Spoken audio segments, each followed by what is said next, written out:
Welcome, Dr. Shruthi Mahalingaiah and Dr. Zifan Wang. I'm here today and really excited to ask you both a couple of questions about the Apple Women's Health Study. My name is Juhi Pandit. I'm a student at MIT and also a member of the Period Youth Advisory Council. Thank you so much for that warm introduction. My name is Shruthi Mahalingaiah. I am one of the investigators on the Apple Women's Health Study, and I'm also an OBGYN researcher. Thanks for having me. I am Zifan Wang. I am a postdoctoral research fellow at Harvard on the Apple Women's Health team. I've been on this team for about a year, and I'm mostly interested in all aspects of women's health, but specifically among gynecological conditions and menstrual cycle related data. Awesome. It's really nice to have you both here. I guess my first question for you is just, what is this study? Tell me about the data, how you collected it, and what's novel about the study in particular. This is a very unique study, and it is a unique partnership between three different institutions and a company, Apple and the National Institutes of Environmental Health Science, as well as Harvard T.H School of Public Health.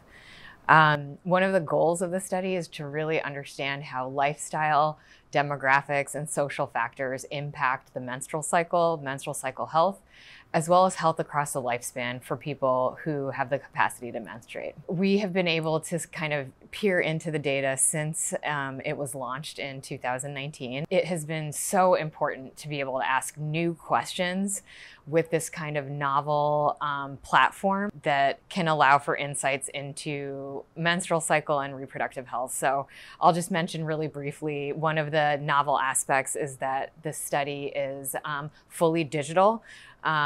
Participants can enroll through an app on the phone and then can proceed to contribute information however they choose after they complete informed consent. So part of that is answering surveys, part of that is contributing aspects that they might already measure. We've been able to make inferences that maybe other cohorts might not have been before this, which is inclusive of a broad population's diversity, geographic diversity, economic status, race, ethnic diversity, allowing for multiple people's voices to be heard when making conclusions or interpretations on what we see. A couple of the cool studies that we've been able to do is reinforce findings about the COVID vaccine impacting menstrual cycles, looking at within an individual, because we're all so different and we can do analyses by that individual, looking at their pattern before an event like a vaccine and after. During the pandemic especially, what the inclination is to kind of build a family or attempt conception. Was the snowpocalypse really a thing or not? With Dr. Zifan Wang, we've been exploring so many other aspects of health and kind of basic factors, like maybe even when a person gets their first period, and I'll defer to Dr. Wang on that. In our data, we found that there was a trend towards earlier age and menarche among our study participants, or in other words, people tend to get their first period at a younger age in the younger generations. Specifically from the data side, we found that among the participants who were born in the 1930s to the 1960s, their mean age at menarche was around 12.5 years old, whereas for like the youngest generation, those who were born between 2000 and 2005, their mean age at menarche was about 11.9 years old. And on top of that, we also found like significant findings where age in menarche less than 11 years old, or as defined as early menarche, the proportion of that nearly doubled over the generations. What does this like changing age in menarche? Are there any sort of like conclusions that you guys have been able to draw as to why this is happening? So I'll start by saying that we need to do further data explorations in like a larger study sample, as well as like more data on like their demographics, health factors or lifestyle factors. Overall, we assume that some of the potential driving factors may include childhood obesity or exposures to environmental contaminants, and that may include air pollution or chemicals in day-to-day products that can interfere with the endocrine system within our body.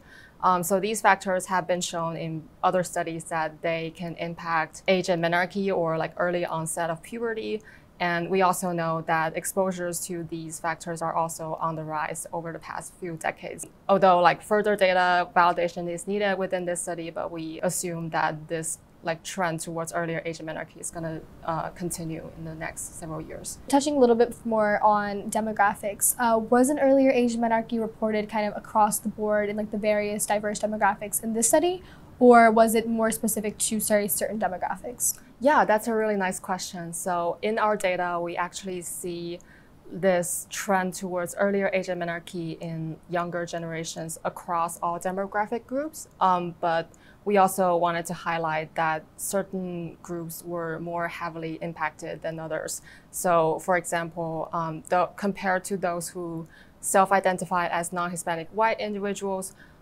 those who self-identify as either non-Hispanic Black, Hispanic, Asian, or other or multiple races tend to have a younger age menarche overall, and the declining trend towards earlier age menarche were also faster among those groups than compared to non-Hispanic white. Interesting. And so do you think that this outcome that you guys have found with an earlier age menarche, do you think that it'll affect the current, cultural landscape surrounding menstrual health education? I hope so. I think that, while we're concerned a little bit about this finding, what we have reported on has been noted in the literature previously, particularly impacting non-white race ethnicities.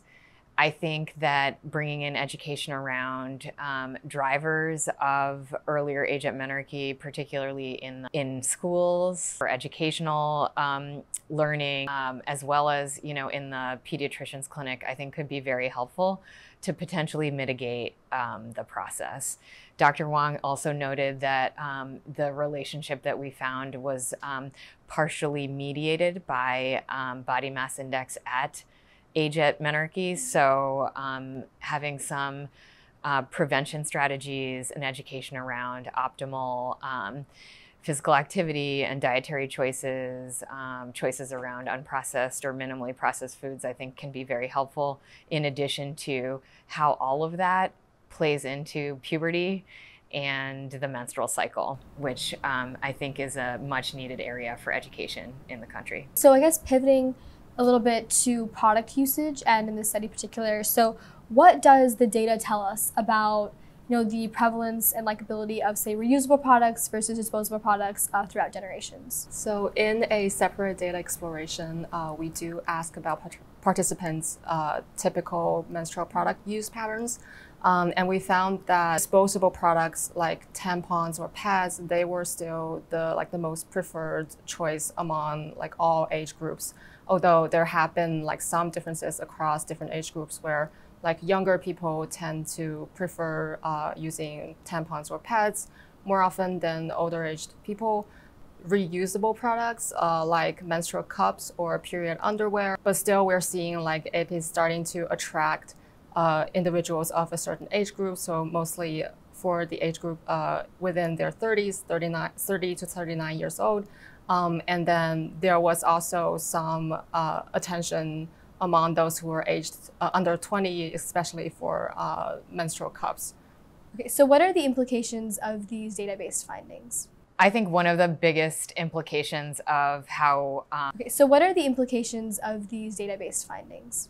I think one of the biggest implications of how we evaluated period product use in our cohort just shows that there is an interest around reusable and sustainable products. And I think it will be very important for the population that uses them to make sure that they are aware of what chemicals might be in them or what additional risks are posed by reusable products. One last final question for both of you is just, what do you see as the future in your research and just in research in general when it comes to women's health? Well, I'm particularly excited about the opportunity to kind of look across the lifespan and identify early markers of risk and move towards prevention. And I do think a cohort like this, powered by the participants, can allow us to kind of tease apart what are the best things you could be doing for yourself.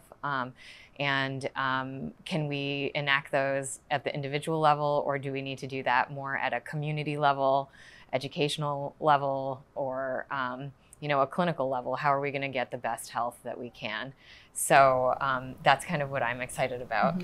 I would echo with Shruthi that I think we have a large amount of different types of data that we can further utilize.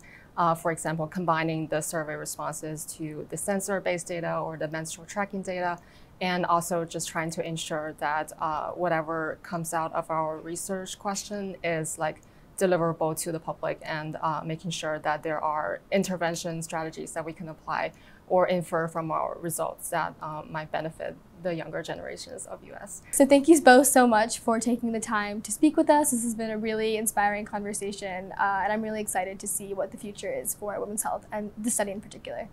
Thank you so much for your invitation and interest.